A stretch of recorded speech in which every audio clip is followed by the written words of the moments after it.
Preparation Day. This is my iced coffee. Um, I'm here to bring you what I've decided for my household. Um, People really misunderstand my position. They accuse me of setting the calendar. I don't set the calendar. I mean, if we take it back to the basics, it is the earth and the rain from heaven. It's Elohim who brings forth his timing. He just told us what we are to look for. But so, and that's what I'm telling you here, what I'm going to do. And I'm going to tell you why I do it. So there's full disclosure, and you can decide for yourself what you want to do with what I'm saying. Excuse me, we had a large tree in the yard that was really haphazard. It wouldn't have lasted another year, and I hated to do it, but for safety, we had to have it trimmed back massively. And when they did that, Elohim was really, really good to us in that situation because we had one of the two certified arborists in all of the nation of Israel. Israel doesn't do that. These guys made aliyah to Israel from abroad. So this guy just happened to keep going in his skill, and we had him here, and he was very safely able to take the tree down between two houses, ours and the neighbors, that sit very tight together. And I hated to do that because I do believe this is Shemitah. So I've been out this morning putting the fence back up. I had to take down so they could get the yard rubbish in and out the front gate. But so yeah, that's it. I'm never going to look. I'm never going to look like a polished fingernails and beautiful hair type person. It's not my lifestyle. I'm truly an outdoor person. So back to the barley report. I have been wrestling since noon yesterday what I was going to come on here and say. I was very determined. Now, last year I didn't do this.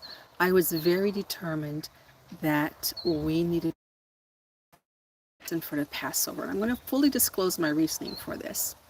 And the reasoning I made that decision that I made that decision because if you take men and families from all over from all over Israel up to Jerusalem, and you have to be there for Passover, and you have to be there for the first and last day of unleavened. I had a hard time seeing that the men would necessarily leave Jerusalem and try to go home and grab that earliest omer from some remote location in the nation during the week of unleavened, leave their families there.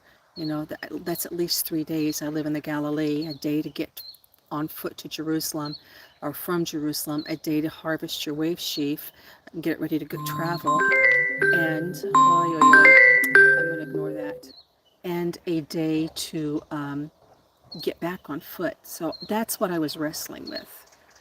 And I had determined that if I hadn't seen an Omer 3 days in front, that it had to be delayed another month. I'm sorry, we're going to take this. I'll be back. Okay, that was interesting. I didn't know I could do that. So, so I had just determined within myself, going back to a couple of years ago, when we considered that early barley that was in the field on December 24th, which, everybody laughed us off the face of the earth. But we did that because we considered Yossi Cohen and his 12 children and what the barley meant to them. I mean, it was more than just a first fruits offering. It was their sustenance in this dry time we're getting ready to enter into. Nothing grows on the earth. It was their sustenance until the green returned. And that helped me get to the point that I was taking the earliest omer from a field. And I believe that's right because all the evidence falls in line. And so taking Yossi to Jerusalem with his 12 children and his wife and setting them up there and say, okay, now Yossi, you're going to leave your kids here, you're going to leave your wife here, and you're going to run home and you're going to grab an omer. I couldn't get there. I couldn't see anything in scripture that would point to Yossi having to leave. And so I have just been wrestling since 12 yesterday because there's not a cohesive Omer in the field. Now, I'm going to explain to you in great detail what has happened this year. Cold coffee. It's good. It's going to be hot today. When the first rains came, okay, you may have heard me say this before. This, you can find this in the book of Malachi. So much of what we know agriculturally comes, or scripturally comes straight out of agriculture. No barking, girls. It says, in 2 days he will revive us. In 3 days we will live again in his presence. I have seen year after year that after 2 days of soaking rain, the grains germinate in the earth. They get their little roots. And in that third day, the next day, those little bitty, if I can get my finger on camera, those little bitty blades of grass will just be popping up out of the earth. It'll look like grass, just grass everywhere. And you can dig those up, and I do. And I know that both the barley and the wheat have germinated in the same moment. Well, when that happened this year, it happened, pretty early. It actually was 2 weeks later than last year, but it was early enough. But what happened after that is we went into a long spell when the heavens sent no rain. So the first flush, and there usually is a first flush, there's usually the barley that comes out early, and then there's, sometimes a pause, and then a heavy rain will come later on. And so you get 2 growth spurts of barley. Some will germinate and come up early with that first rain, and then there'll be a pause and more will come up behind that. So when the first flush came up, there was a long enough pause that the barley presented its head. And in the field that I've been looking at, I've looked at every field. In fact, I was looking at locations up until Thursday. I went out and I hiked some areas between the national parks and the agricultural land looking for strips of wild barley. I've just looked everywhere this year. But the field that has remained as the earliest one, when I first found it, those early, the first flush of barley had its heads out. Well, since that day, we had that storm that came through. And it was about, I want to say about 2.5 days of rain in the Galilee. I can't say for other regions. But when that rain came, it dumped a tremendous amount of rain in just a short period of time. Tremendous. In fact, it caught us up significantly for the rainfall that we had fallen behind this year. Well, the second flush was born. And then again, the rain stopped. Since the storm, we've not had another rain. And when that happens, and it's hot after the rain, that second flush shoots up out of the earth. I mean, just, it's like you can literally see substantial growth from day to day. And so now that the rains have not come in a while, that second flush is starting to put its heads on, show its head in the field. But now the problem is that first flush is buried down inside the second flush by about 6 to 8 inches in some cases. You can see it down in there. Those are ready, but you can't harvest it unless you want to go with tweezers through the field and pick that out of this, the barley that exists. It's not harvestable. And that second flush is not ready. So I left the field and just like, Father, what do I do? Because I know that there has been a standing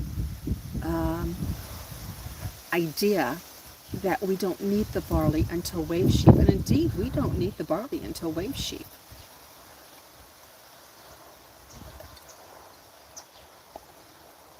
So, because, and here's what I was wrestling, because I know that if I say I'm going to delay the start of my calendar for one more lunar cycle, I know that the chances are really good that that second flush that's harvestable, at least part of that will have fallen. And if part of it has fallen, that would be the first fruits that fell. Because at the point that I looked at it now, we've got, 10 days to 9 days to wave sheaf. And then you would have 2 more weeks on top of that to the first of the month.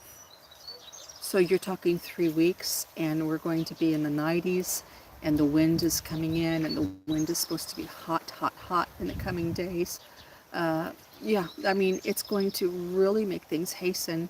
The most of the barley across the land, I would say, 50 to 70% of it already has its head on. So with it being hot, it's going to hasten really fast. The heads are out. It's going to start throwing its energy into the head, and it's going to start filling out the core kernel, or the kernel, the seed.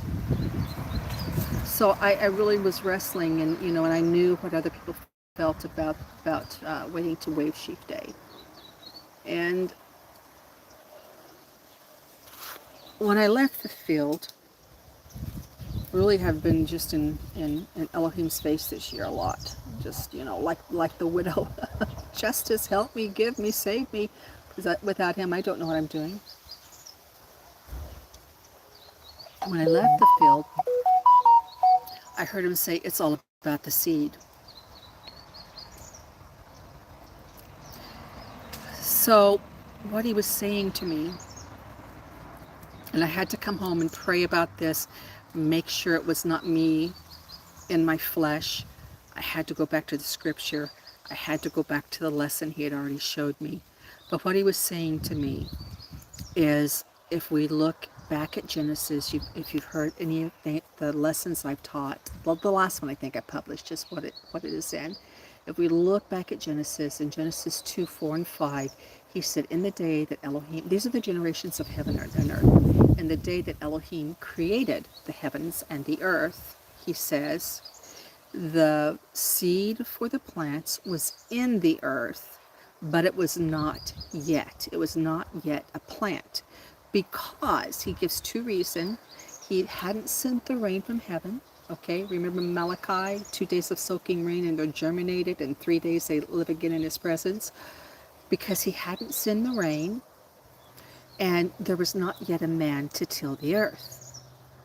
When we go back to Genesis 1:1, in the beginning God created the heavens and the earth was without form and void, and there was darkness on the face of the earth. That preceded the 7 days of Mileh, of filling the earth with the things he was going to create. And I believe that seed represents Mashiach, his preeminent position in all things. Because the promise was to Eve that her seed would bruise the head of the serpent, and the serpent would bruise the seed, her seed. Abraham was promised a seed. David was promised a seed. There's this theme of a seed throughout the scripture. And so,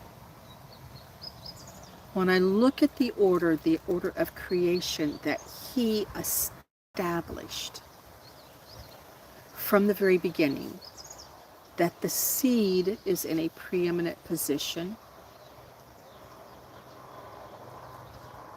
And I know if I delay the barley for another month before I start the calendar, that seed is going to fall.